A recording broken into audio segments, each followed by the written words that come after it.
Ghusl, taking a bath, something which we do every day. But if you think about it, it's a pretty important part of your religion. Because if you are not ritually pure, you cannot perform some important religious deeds.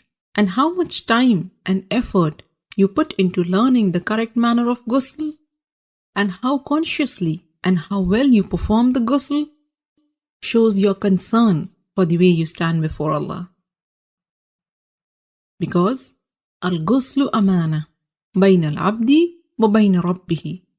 Ghusl is a trust between you and your Rabb. And we really can't emphasize the importance of ghusl enough. In this series, we will begin the discussion with the obligatory ghusl, which will be helpful to you when you are in a hurry or if there is not enough time to take a complete ghusl. Next, I will take you step by step through the etiquettes of the complete ghusl, where we will discuss the sunnah acts of ghusl. And finally, in the next video, we will answer some frequently asked questions about ghusl.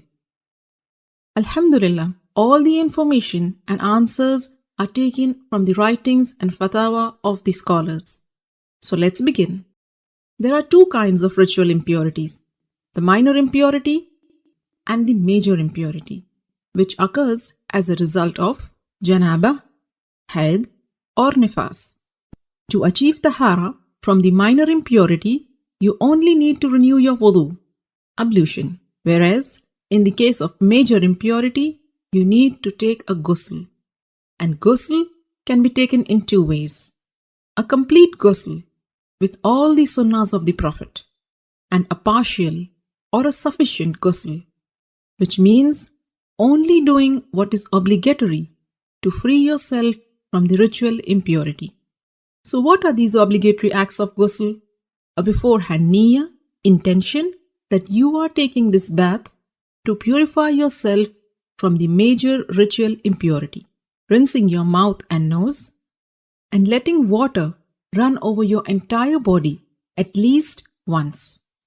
Make sure it reaches every part of it, even your scalp, under the thick hair. If you manage to do this much, then you have purified yourself from the major ritual impurity. As for the complete ghusl, and this is the mustahab one, and it is how the Prophet ﷺ took a bath. And this is how you do it.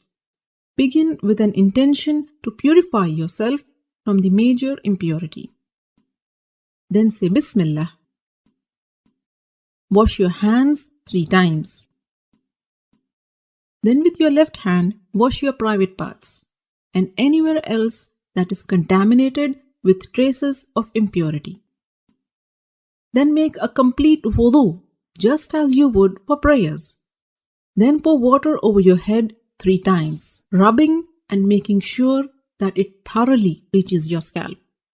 Some scholars said 3 times means once on the right, next on the left, and then in the center. And then pour water and wash the entire body, beginning with the right side, then the left, while rubbing it with your hands so that you are sure you haven't missed any part. So these are the etiquettes of the complete ghusl.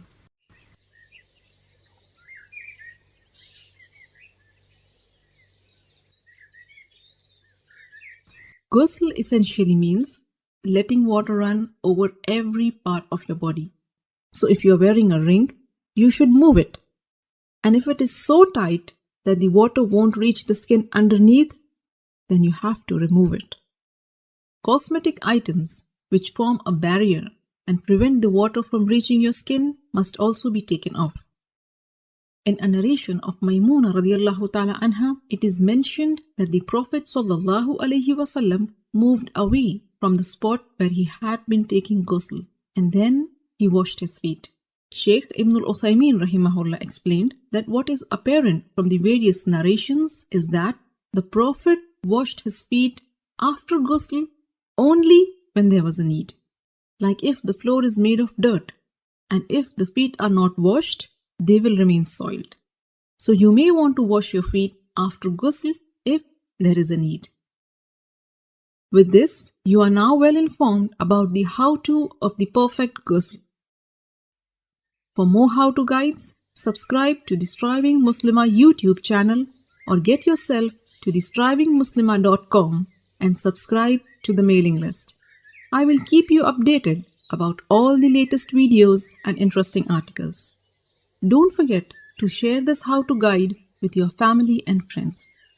By sharing this video, you are helping your friends and family in their deen.